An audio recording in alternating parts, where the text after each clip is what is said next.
Welcome back, everyone. Thank you so much for joining, and a special thank you to every single one of you who has become a subscriber on Substack, Patreon, YouTube, or who has otherwise supported my work. I appreciate every single one of you. Venezuelan President Nicolas Maduro has written directly to US President Trump, calling for dialogue to diffuse the mounting tensions between Caracas and Washington.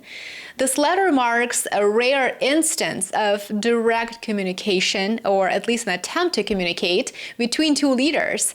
In this letter, Maduro says that his government has, quote, consistently sought direct communication to address and resolve any issue that arises between our two governments. As Trump sends U.S. Navy to the shores of Venezuela and bombs allegedly drug traffickers, Maduro says, let's have a dialogue. The United States has recently ramped up its pressure campaign on Venezuela. Warships, aircraft, and troops have been deployed to the Southern Caribbean, allegedly for counter-narcotics operations. But here I would encourage you to question, what is the Trump administration doing domestically to implement sound policies in order to address the fentanyl epidemic and the rise in drug use? What are we doing domestically? Has a single new policy been implemented, or are we simply resorting to bombing people with no accountability whatsoever? The Trump administration claims that these forces are targeting drug trafficking routes allegedly operated by Venezuela. And just days before Maduro's letter became public, President Trump announced that 3 narco-terrorists have been killed in a strike he personally ordered on a suspected smuggling boat. In response, Maduro used much of his letter to reject U.S. accusations that Venezuela is a hub for drug trafficking. He insisted that most cocaine headed for the United States actually originates in Colombia and leaves through the Pacific, not the Caribbean. It is a point that his government has repeatedly emphasized, and one that is aimed at deflecting the narrative that Venezuela is a central player in the drug trade. Muchas cosas. Primero buscan es el petróleo, no el narcotráfico, es el petróleo, es el gas. Venezuela tiene la principal reserva de petróleo del mundo, que está incrementada ahora por los nuevos factores de recuperación que hay con la tecnología para el petróleo. Tiene la 4ª reserva de gas, que está en todo el Caribe, precisamente donde esta gente mandó la flota. Y Venezuela tiene lo que pudiera ser la primera reserva de oro del mundo, y así por el estilo. 30 millones de hectáreas de tierra A1 cultivable, agua, un acuífero gigantesco tenemos el Orinoco, y al norte y al sur del Orinoco, que cruza todo el sur de Venezuela, agua potable, pero para tirar para el cielo. Needless to say, the United States is not after the drug trafficking per se. We know that very well. The deployment of troops is a show of force. We just have to flex our muscles, because what Trump is really after is regime change in Venezuela. Nevertheless, despite President Maduro's initiative to start a dialogue with Trump, which is a diplomatic solution to a conflict, then came another escalation on September the 20th.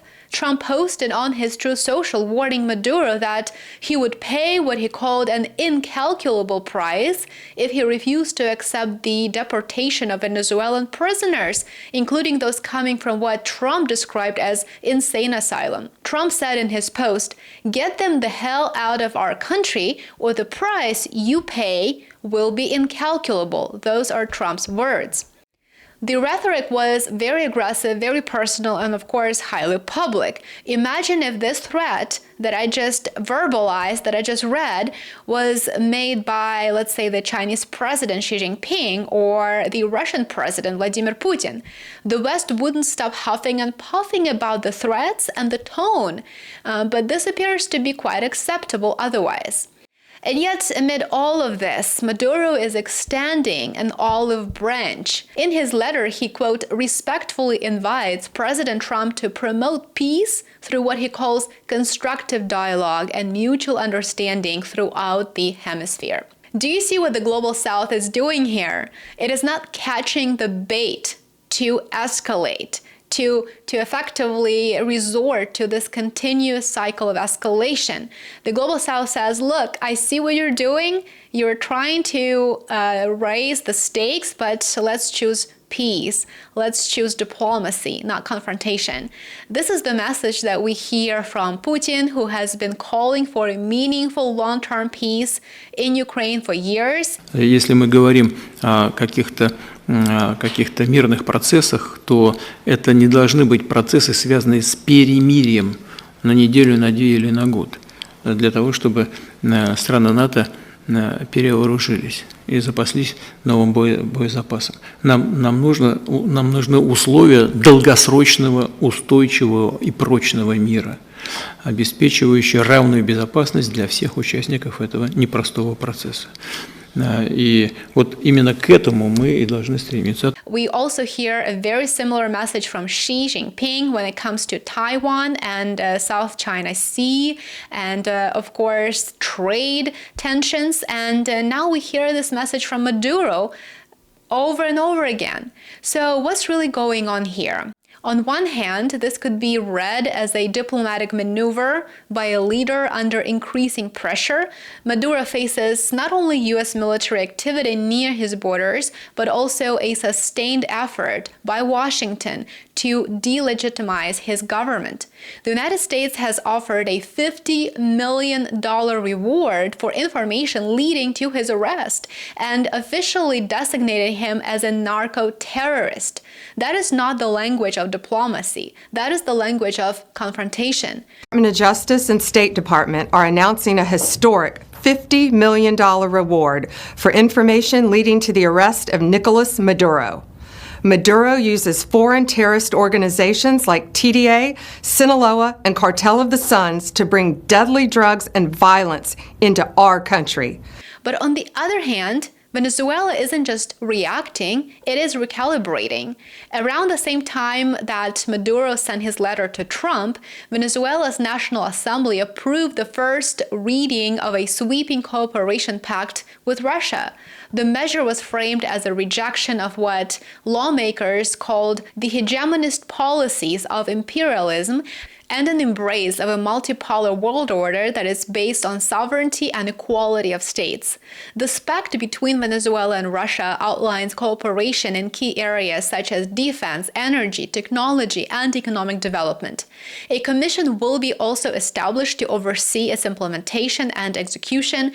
One of the key sponsors of the agreement, Venezuelan lawmaker Roy Daza, called it, quote, a message of peace, a message of sovereignty, a message of the strength of the Venezuelan people. And this wasn't just a symbolic agreement, by the way. While the United States was ramping up its Caribbean operations under the leadership of Donald Trump, Venezuela actually held joint military exercises with Russian aircrafts and ships. Venezuela's defense minister Vladimir Padrino Lopez said the exercises showed that, quote, this homeland has defenders in the face of foreign pressure.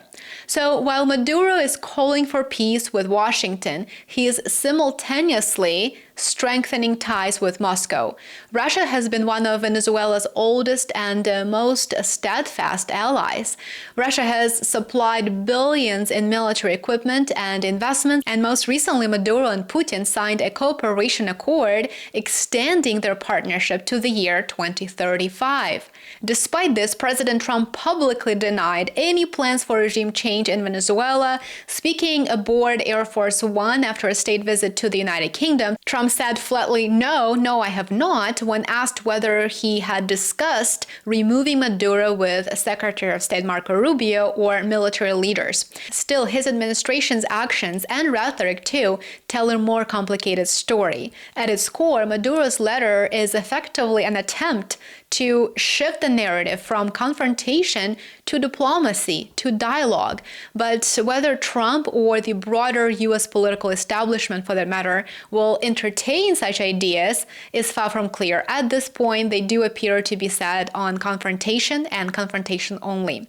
What are your thoughts on these recent developments? I would love to hear from you. Make sure that you drop me a comment before you leave, and make sure that you give this video a thumbs up. Consider sharing it with your network and subscribe on YouTube. I would love to have you back for my next video. And if you would like a bit more content, check out my Substack and Patreon. Enjoy the rest of your day. Take care.